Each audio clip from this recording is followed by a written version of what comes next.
Ẹjọ́ is a long protocol list, and Ojo then threatened láti rọ̀. Going through the long list.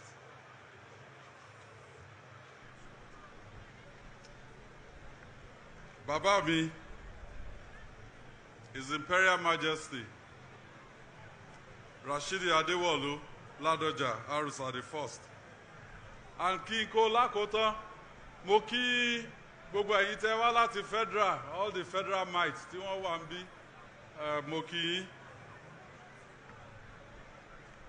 It is a great honor Rashidi Adewolu Ladoja Arusa the First as the 44th Olubadan of Ibadan land. I say congratulations to sons and daughters of Ibadan land at home and in diaspora. Tẹ́bá wo gbogbo crowd tari and even coming from the airport, the excitement. Ó show pé we must uphold our tradition.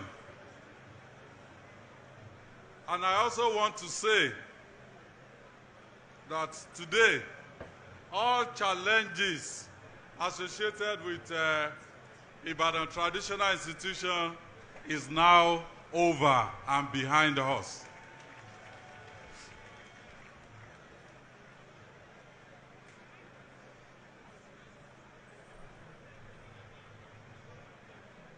And what it means is the succession, the process is now sacrosanct. We know everything about that succession. So, Jamo, Daddy,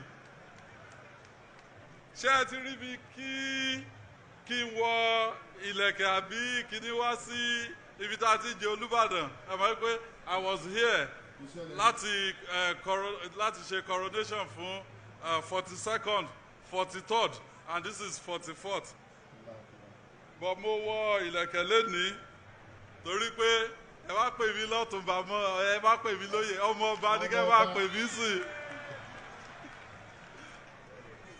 Makinde sọ̀rọ̀ ẹnu ẹ, ayé òní mú ẹ sí, múni kì í má tẹ́gùn. Sọ̀rọ̀ ẹnu ẹ, ayé òní mú ẹ sí. So I join. Well, let me also say this. History was literally made today.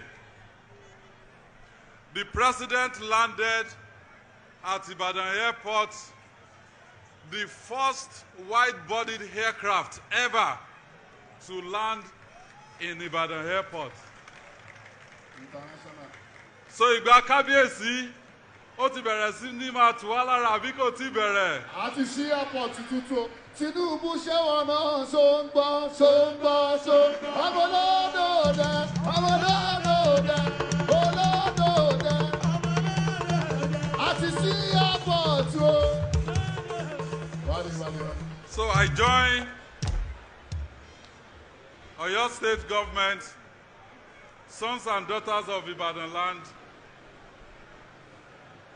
láti kí kábíyèsí tuntun. Ìgbà yẹn á tù wá lára o.